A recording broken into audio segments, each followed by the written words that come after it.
I want to dig straight into your book. Now, the central argument, if I'm not mistaken, in your book, is that migrants bring cultural traits with them, which has an impact on the economy across generations as well. Can you tell me about that and the kind of evidence that you found?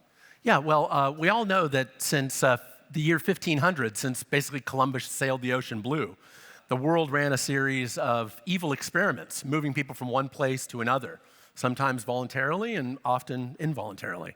And so that gave us a lot of evidence on what happens when people move from one place to another. The obvious example, of course, is Europeans moving to North America, making it a lot more like Europe. Less appreciated by a lot of folks is the fact that so many Chinese migrants moved from China across Southeast Asia and changed the economies for the better in the places they moved to. So migrants do change the economies they move to. That's long-run evidence over 5 centuries. But what my fellow economists have documented is that over the last century or so, those short, medium-run shifts in migration have had impacts on economies. So Alberto Alesina of Harvard is the person who's done my favorite work on this. He basically shows that Italian Americans, 2nd, 3rd, 4th generation, are a lot like Italians in Italy. Mexican Americans, 2nd, 3rd, 4th generation, a lot like Mexicans in Mexico. So basically, people bring cultural traits with them that are about halfway persistent. People do partly assimilate to the countries they move to, but that assimilation is mostly partial. Eventually, people end up learning the language of the country they move to, or their children do. That's not the kind of assimilation I'm interested in. It's other forms, attitudes toward trust, attitudes toward frugality, attitudes toward the proper role of government. These traits tend to persist when people move from one place to another. Explain what you mean by frugality. Savings rates. So the easiest way economists have measured this is versions of asking people like, how much do you save every month? Or how much money do you have running on your negative credit card balance? So basically different, and some are just cultural questions like, how do you feel about frugality? And so it turns out that the savings rate in the country that migrants come from is a predictor of the financial behaviors of 2nd and 3rd generation immigrants to the UK and to Germany. So this isn't just a research literature that looks at the US. A lot of the best studies have been studies run looking at migrants coming from multiple countries to different countries in Europe. Can you give me a specific example? Yeah, so for instance, sometimes cliches turn out to be true, at least halfway. Chinese migrants to the UK tend to have, in the first, second, and 3rd generation, pretty high savings rates. China itself has a very, very high national savings rate by any measure. That turns out to be basically true. And so it's important that if you want, like an economy runs on capital. I mean, we call it capitalism because it runs on capital. And to get capital, you need people who are good savers, foresighted, thinking about the future. And so if you have a lot of migrants coming from countries that are high savings rate countries, then in the 2nd, 3rd generations, you're likely to have a higher savings economy because of those migrants that you chose to welcome in the past. If culture lasts so long and is so durable across generations, what mechanisms like education, various governmental institutions, maybe cross-cultural marriages, what do you see as effective in accelerating assimilation, cultural change? Can you tell me about that? Well, let me dodge that question completely and answer the question that I feel like asking. Good night, everybody. I feel like answering instead, which is that, and the reason why is because I don't know much about that, right? And it's obvious that some forms of assimilation work out fine with language in the 2nd generation, for example, in almost all cases. But what I think is important is remembering that migrants change the places they move to partly by changing the people they move to. So I call this the spaghetti theory of cultural change. So a lot of Italians moved to the United States, and they brought Italian food to the United States. Italian Americans are basically about 6% of the country, but Italian restaurants are 12% of the restaurants. So, and why is that true? It's because Italian food's great, and so Italians show up with their bringing new foods, and other Americans moved in their direction. That's a lighthearted version of what I think happens a lot. A lot of what we call assimilation is more like meeting in the middle. And that can be great because when it comes to ethnic cuisine, like most of our national cuisines are kind of boring and we're better off if we get a lot of great stuff from other countries. When it comes to savings rates, if a bunch of neighbors who like to spend their paychecks every month move in next to you, that might change your attitude toward thriftiness a little bit yourself. So choosing your neighbors. Oh, because basically you start slightly imitating the people who are around you. There's one great old study of this that showed that I believe is in Denmark. If your neighbor wins the lottery, that person is more likely to buy a fancy car, and so statistically, the neighbors in that neighborhood are more likely to buy a fancy car as well. So we become a little bit like, we imitate the behaviors of the people around us. And so migrants are changing us. So just as every parent wants their kid to have good friends so that their kid will turn out like those good friends a little bit, we should hope to bring in immigrants who are going to be good examples for us, better than us. I don't want immigrants to assimilate. I want to bring in immigrants who are better than the people in my country and have them be a role model for the rest of us so we aren't as crummy as we used to be. So it's so interesting that you talk about assimilation in this way. Tell me what generally people assume assimilation is. How do you look at it? And what do you think is a more helpful way of framing what assimilation means to us? I think there's a sort of vibes-based version of thinking about assimilation, which is they turn out like an ideal version of my country's values, right? So by assimilation, they don't really mean turning out like the average person in my country. They're like, I want them to be really good, and I want them to be safe, have lower crime rates and better neighbors, and I want them to have kids who go to college at higher rates than the people I'm around. So by assimilation, they might mean some things like following cultural norms about which side of the street you drive on, following norms about pleasantries that you engage in on the subway. Those kind of small things, those things matter a lot to people, those little cultural touchstones. But beyond that, when it comes to big behaviors, they're like, what they sort of mean is, I want these folks to make things better, but I'm not quite sure how. And so part of what I do in the culture transplant is I show, like, here are some concrete ways that economists have looked at, where you can find traits that vary across countries, rates of savings, willingness to trust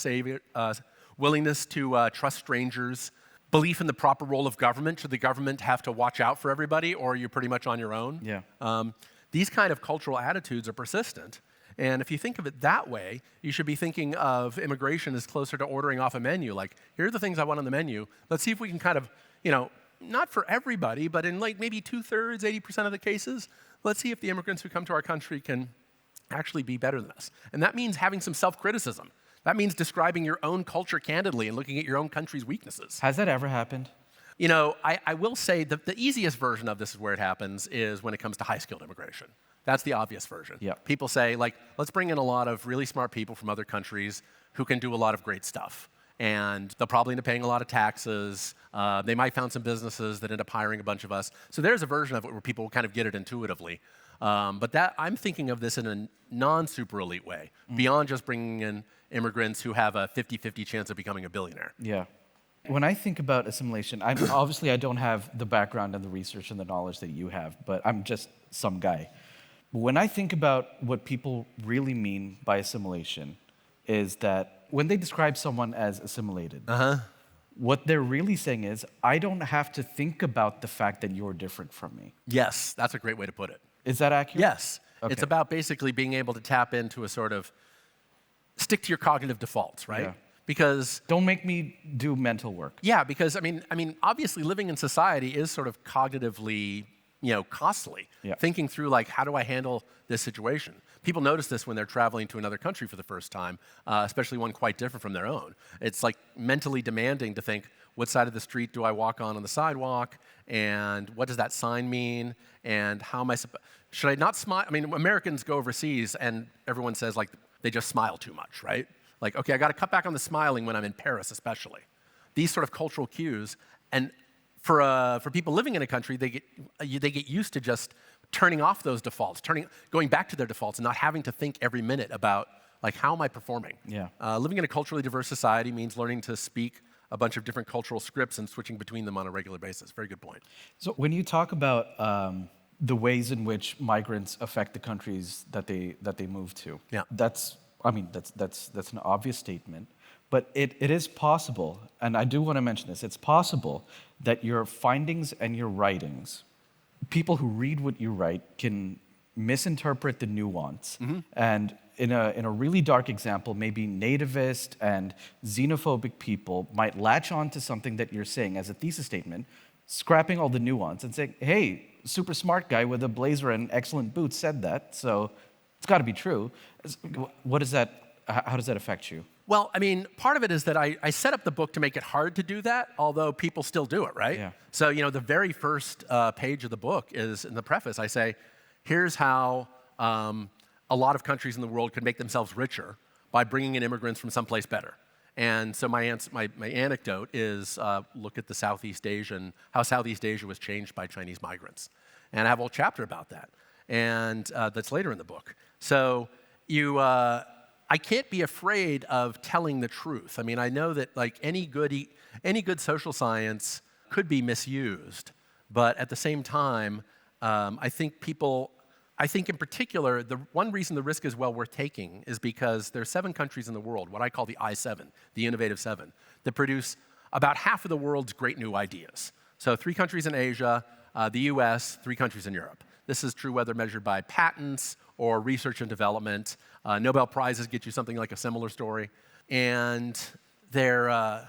Can you expand on which countries these are? Oh, yeah, sure. The 3 in Asia are South Korea, Japan, and China.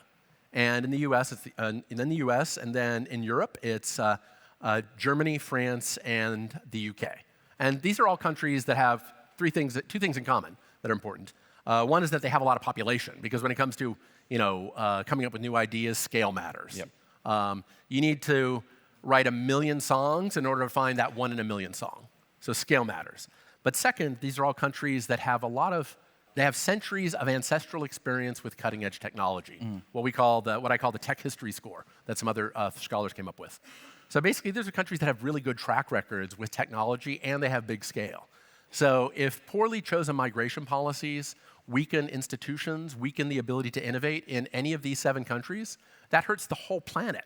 That hurts all of the other about 200 countries in the world. Yeah. So, I think if a country wants to have an experiment with a radical open border style immigration system, it should be a small country that isn't systematically important for global innovation. That's why I openly call for open borders for Iceland. So if Iceland had open borders, and if it works out great, that's great. And if the government ends up falling in quality, if there ends up being a lot of ethnic conflict, if the government goes bankrupt, well, it's only Iceland. Sorry for them, but... So that's a place to run an experiment. We shouldn't be running, the whole planet should be worried about running that experiment in Germany, in South Korea, in Japan, in France, because the whole world has something to lose if innovation drops off there. So let's say that you were involved in consulting with various governments on their immigration policies, based on everything that you've learned. What would be like critical for you to have enshrined in law? Like this, you cannot forget this. Well, I think points-based systems, if run well, can be very useful. I think part of what we've learned over the last few years that is a lesson you have to learn is that sometimes people fake their own statistics. Individuals can come up with fake diplomas that to meet some checkbox requirement for having a diploma to get a certain kind of visa. But That's the system in like Canada and New Zealand. In Canada, people have heard stories about this. Yeah. You can fake your own statistics, but you can't fake your country's statistics. So that's one reason to place at least a small weight on the average traits in the country you come from. And I think putting a small weight on, say, average standardized test scores like PISA, TIMSS, these other international test standards is valuable. Are you coming from a country where scores are pretty good on average? So I can believe if not, maybe you won't be that smart, but at least your kids will probably be that kind of smart because there's some mean reversion. Looking at the level of corruption in your home country, perhaps whether your country is democratic or capitalist by some measure, but I think using national traits as some rough indicator, a partial weight in any long-term visa program is, I think, an important lesson that countries should start drawing from the culture transplant. So an effective point-based system. An effective point-based system that puts at least a small to moderate weight on your country's statistics. Yeah.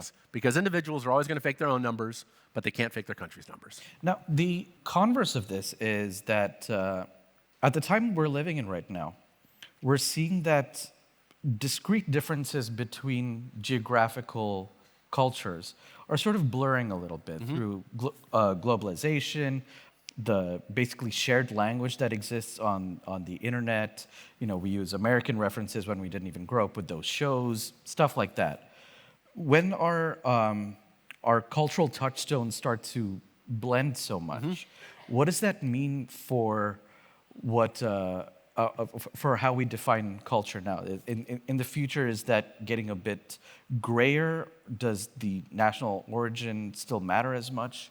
I think for pop culture, you're right, the lines are blurring. I mean, everybody's making the same references to Grogu, right?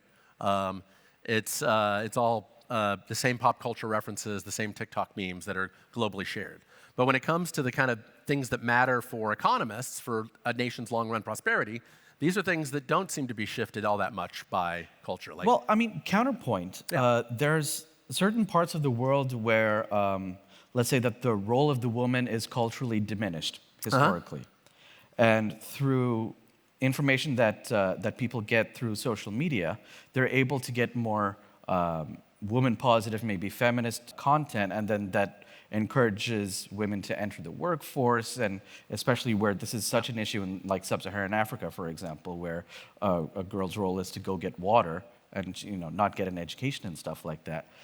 They can start to empower themselves, and that has an economic impact. You're absolutely right. This is so on gender differences, on sex differences in labor markets, for instance, as some economists have checked a lot, and it turns out the concrete way that I've seen it is that basically the second generation labor market behavior of women actually does seem to assimilate a lot, even if people come from cultures that are not that open to a positive role of women in the labor force. So basically, you might think that if a woman comes from a country, or if a woman's parents came from a country that where women don't work very much, or women are discouraged from being in the labor force, you might think, well, this might be cultural persistent. It's a culture transplant. He wrote that in the book. Right.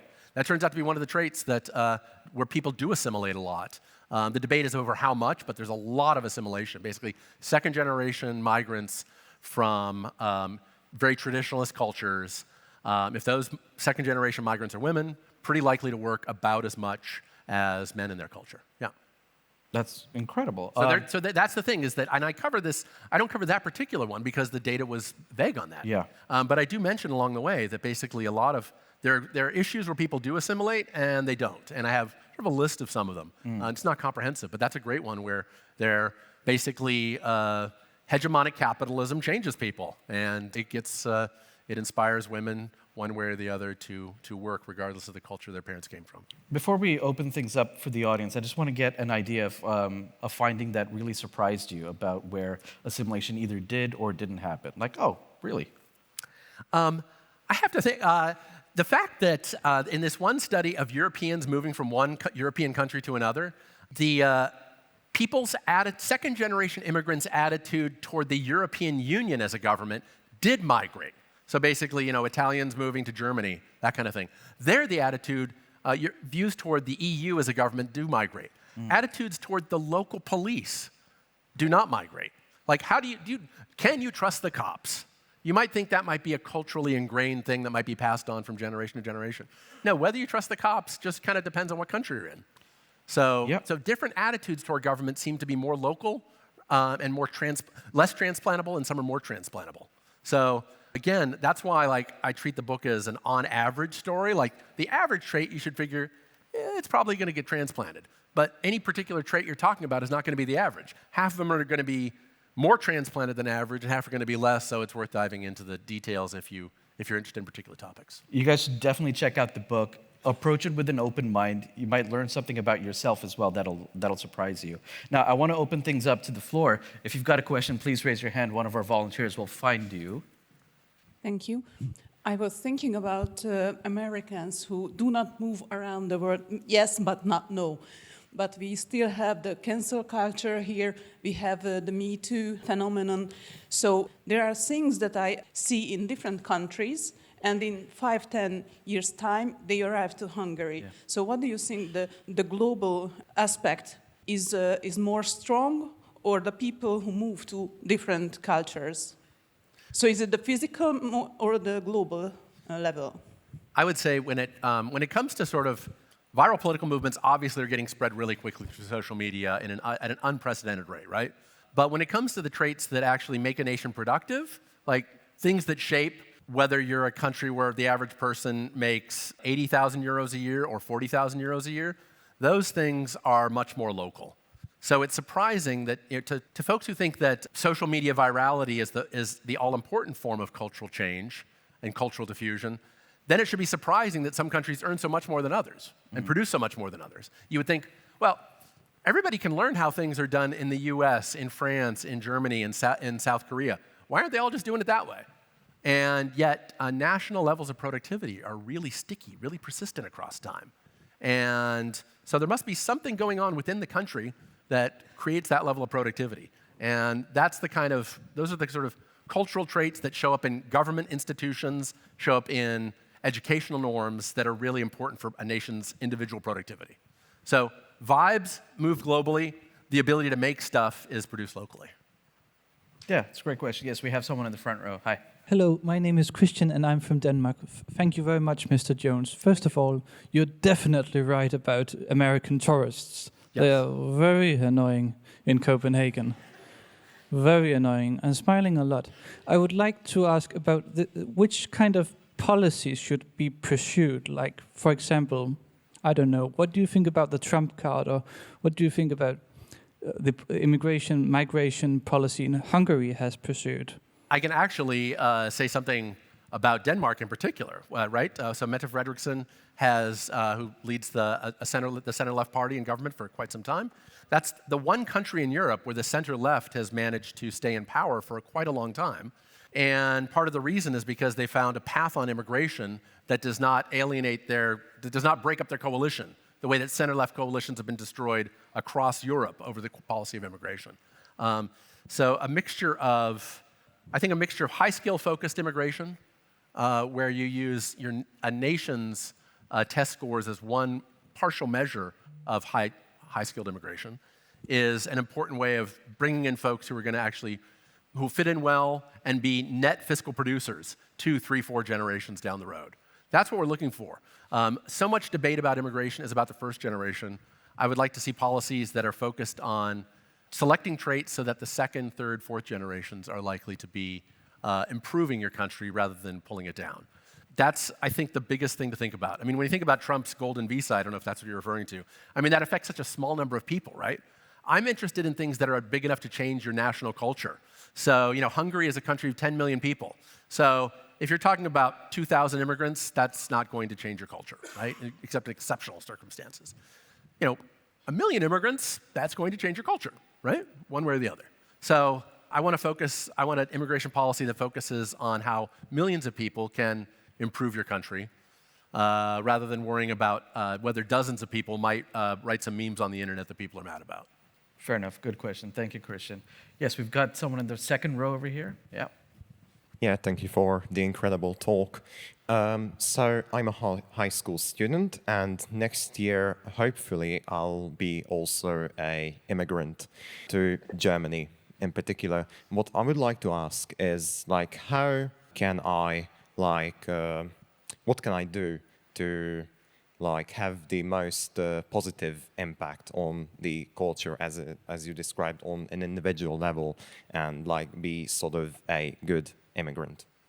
Thank you. Yeah, Wow. That's a great question. I mean, I think part of it, I'll speak to my economic expertise rather than cultural vibes, right? I mean, really, the goal is to be as educated and skilled as possible, right? Create skills that make you a net taxpayer. That's the easiest one, right? That make you very likely to be a net taxpayer. That's the obvious one. Working in industries where you have a plausible effect of creating positive spillovers to the rest of the economy, a lot of that is idea creation. Doing jobs where you're creating ideas that will be shared widely with others. STEM work is the easiest way to do this, right? And so economists study that to death. But improving managerial practices and being a good manager at a large organization is actually incredibly important. This is something that's gotten more attention in econ for the last few decades. So finding ways to improve management methods, improve scientific and engineering methods in the place you move to, then you're creating a net surplus for the people around you. They still might complain because we are a complaining species. Human beings are, to this day, still the only species that complains on the internet, right? So they'll find a way to complain about anything, right? Somebody will. But you can be comfortable feeling that you're a net creator to the country you went to. So you mentioned that what are the aspects of the desired immigrant, but many countries look for the same immigrant with this desired aspect. How, as a country, we can aim to attract these immigrants, because Hungary is not the biggest, not the richest country. How we can get them to come here? That's a great question. You're right. There's only a certain global pool for talent, of great talent, right? We can disagree about the parameters, but the pool's only so big. One way is to offer appealing long-run incentives. So one idea that I offer, for instance, early on in the book is tell somebody if you become a migrant and you stay for 5 years, say we've already selected you for skill, right? Come here, stay for 5 years, the next 5 years are tax-free. So give people a long-run fiscal incentive to stick around, to plant roots, to have kids in your country. If you've already selected people for being great, you don't want them to just be in and out. You want them to stick around for a long time to change your culture, to improve your culture. In the United States in the 19th century, America's old historic stock of English settlers, they've been completely demographically wiped out by German and Italian and Swedish immigrants, right?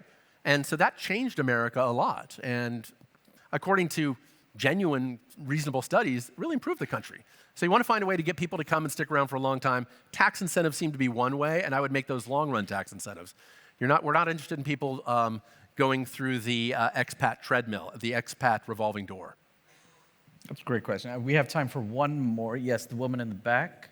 I had a question about the methodology, because just to give you a little context, my mom is Romanian and my dad is Hungarian, but I'm a first Spanish generation, so I was kind of wondering, like, how do you analyze me? How do you examine my behavior and say that I've contributed positively to the Spanish culture, let's say? Yeah, that's a great question. So it's common there are multiple ways of addressing the ancestry question, right? Like, where did you come from? The best studies actually ask somebody something like, where was your mom born? And separately, where was your dad born, right? And so there's one study that I mentioned here done by a Swedish researcher that found that when it came to trust migration, the mother mattered much more than the father. So basically, your mother's attitude, where your mother came from mattered more than where your dad came from. So it's just one study among many, but it's a clever idea that you can, when you have hundreds and hundreds of people in a sample, you can start generalizing. So, I mean, that's the nature of statistics, is that it boils us all down to stereotypes and generalizations. In some statistical study, I'm just a guy with a PhD, right? So, and there are a lot of us, and some of us have fancy ones, and some of us have less fancy ones.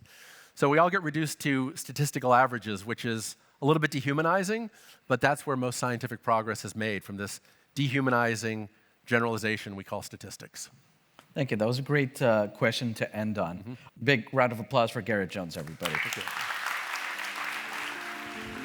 Thanks a lot. That was great.